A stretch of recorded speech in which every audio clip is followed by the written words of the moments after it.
తాకట్టులో ఉన్న బంగారాన్ని విడిపించి ఆ రోజు ఆన్లైన్ రేటుకే మేము కొంటాం. Sharma gold company. Hi hello welcome to Suman TV. నేను మీ రోషన్.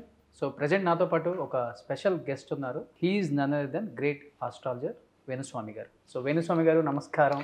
ఓం నమో వెంకటేశాయ. వెంకటాది సంస్థానం బ్రహ్మాండే నాస్తికించిన వెంకటేశ సమోదేవో నా భూతో నా భవిష్యతి. ధన్యవాదాలు గురూజీ. చాలా చాలా చాలా అందంగా ఉన్నారు ఇప్పుడు. బిఫోర్ వేణుస్వామి గారికి ఇప్పుడు వేణుస్వామి గారికి చాలా తేడా కనపడుతుంది. ఏంటి ఇంత డిఫరెన్స్ అసలుకి? కొత్తగా డిగ్రీ ఫాస్టింగ్ ఇంటర్మీడియట్ ఫాస్టింగ్ ఏదో అన్నారు కదా, ఆ ఫాస్టింగ్ చేస్తున్నా.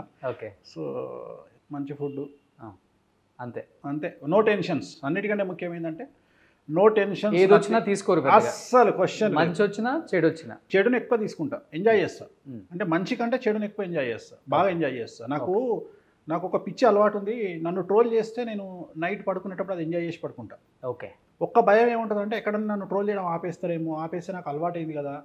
అదేదో సినిమాలో సర్కారీ వారి పాటలో మహేష్ బాబుతోని కీర్తి సురేష్ రోజు కాలేజ్ పడుకోవడం అలవాటైపోయిన తర్వాత 15 రోజుల తర్వాత మహేష్ బాబు లేకపోతే నాకు నిద్ర పట్టట్లేదురా అంటది. అట్లా ఎప్పుడన్నా నన్ను ట్రోల్ చేయడం ఆపేస్తే నాకు నిద్ర పట్టదేమో అనే భయం ఉంటుంది తప్ప ఓకే అస్సలు నో టెన్షన్స్, నథింగ్. అంటే కలియుగం గురించి పూర్తి అవగాహన ఉంది కాబట్టి. వాడెవడో నిన్న తండ్రి కూతుళ్ళ గురించి దరిద్రమైన వీడియో పెట్టిండు అని చెప్పుతాను కొట్టాల దొంగముండా కొడుకుని. ఏం పేరు?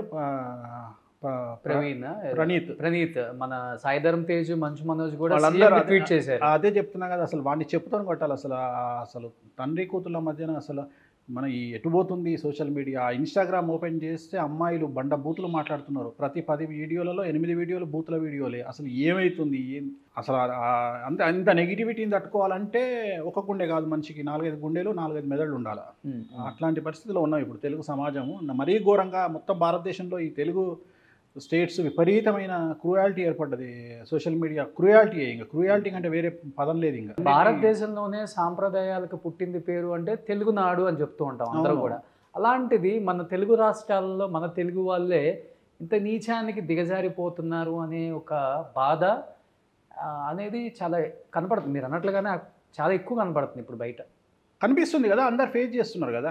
ఇప్పుడు ఎవడి నోటికి వచ్చింది వాడు కామెంట్లు పెట్టడము. అసలు కామెంట్లు, వీడియోలలో కామెంట్లు పెట్టడానికి ఒక హద్దు పద్దు లేదు. అసలు వీళ్ళు నిజంగా వీళ్ళకి అక్కచెల్లెలు లేరా అనే పరిస్థితులలో ఎందుకు ఒక అమ్మాయిలను విమర్శించే విధానము. ఇప్పుడు ఏమవుతుంది నాన్న, మనం ఎగ్జాంపుల్లో మనం విఐపీలో కూర్చున్నాం.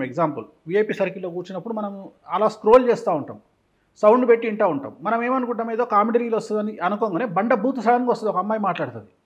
చుట్టూ ఉన్న వాళ్ళు ఏమనుకుంటారంటే ఏంది వేణుస్వామి ఇవే చూస్తాడా ఏంది ఎప్పుడు, లేదా నువ్వైనా ఇలా రోల్ చేస్తున్నప్పుడు సడన్గా ఒక బూత్ వచ్చింది అనుకో, నేనేమనుకుంటా ఏంది ఇట్లాంటివి చూస్తాడా రోషన్ అంటే. అసలు ఎక్కడికి వెళ్తుంది అర్థం కావట్లేదు. అంత చండాలమైన భాష వాళ్ళు అంటే ఇది దేనికోసం? సెలబ్రిటీ స్టేటస్ కోసమా? సెలబ్రిటీ స్టేటస్ కోసం ఇంత దిగదారుతామా? ఎవరన్నా కనిపిస్తే వాడిని బండబూతులు తిట్టడము, వాడి మీద వీడియో పెట్టడము. ప్రజెంట్ ఎగ్జాంపుల్, ఇప్పుడు నేనున్నా, నన్ను తిట్టినా నా గురించి మాట్లాడినా 3 లక్షలు 4 లక్షలు పోతుంది వీడియో. అంటే ఇక వాళ్ళకు ఒక అస్త్రం దొరికింది, వేణుస్వామిని తిట్టాలి. ఒక 10 వీడియోలు 11 వీడియో ఎవరు చూడడు, అలవాటైపోతుంది. సో ఇదే పని రా, ఇంకా ఇదే పని కదా వాళ్ళకి. ఇప్పుడు ఏదో యూట్యూబ్లో తిట్టుకుంటే ఒక 1,00,000 వ్యూస్కి ఒక 5,000 వచ్చినాయి అనుకుందాం సపోజ్. అట్లా ఒక 5 లక్షల వ్యూస్ పోయినా కానీ ఒక 10,000 వస్తాయి కదా. 10,000 అంటే వాడి లెవెల్కి పెద్దనే కదా. అడక తినేవాడికి చాలా పెద్ద విషయం 10,000 అంటే. సో ఇంకా వాడు రోజు వాడిని తిట్టుకోవడమే వాని పని. ఎవరినో ఒకరిని తిట్టడం, లేదంటే కామెంట్లు పెట్టడం. అసలు ఎక్కడికి వెళ్తుంది? అంటే సామాన్యుడిగా ఉంటే మనకేం గుర్తింపు ఉంటుంది? ఏదో ఒక విధంగా మనం కూడా ఫేమస్ అవ్వాలి, సెలబ్రిటీ. ప్రతివాడికి సెలబ్రిటీ కావాలి, బిగ్ బాస్కి వెళ్ళాలి, లేదా ఆంధ్రప్రదేశ్లో ఎమ్మెల్యేగా పోటీ చేయాలి. ఫస్ట్ హిందూ మతాన్ని తిట్టాలి, లేదా జ్యోతిష్యుని తిట్టాలి, లేదా హిందూ మతానికి సంబంధించిన స్వామీజీని తిట్టాలి, లేదా వెంకటేశ్వర స్వామిని తిట్టాలి, లేదా రాముని తిట్టాలి, లేదా గ్రహణాలను తిట్టాలి. డైరెక్ట్గా అక్కడ నుండి బిగ్ బాస్కి వెళ్ళాలి, లేదంటే డైరెక్ట్గా అక్కడ నుండి ఎమ్మెల్యే పదవికి పోటీ చేయాలి. షార్ట్ కట్ అయిపోయింది ఇప్పుడు. లేదంటే ప్రజాసేవ చేసి డబ్బులు ఖర్చు, ఇంత ఓపిక లేదు. అందుకని ఫస్ట్ రాముడిని తిడితే ఈజీగా వెళ్ళిపోతాం. రాముడు దేవుడు, రాముడు మంచి తండ్రి, రాముడు మంచి కొడు, ఇట్లా వద్దు.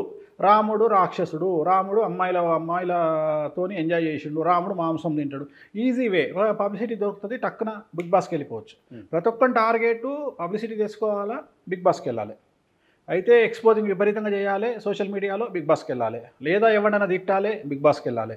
ఇంతే, ఇది సింపుల్ ఎజెండా ఇది ప్రతి ఒక్కటి. అంటే సుమన్ టీవీలో మీ పర్సనల్ అండ్ బిజినెస్ ప్రమోషన్స్ కోసం కింది నెంబర్కి కాంటాక్ట్ చేయండి.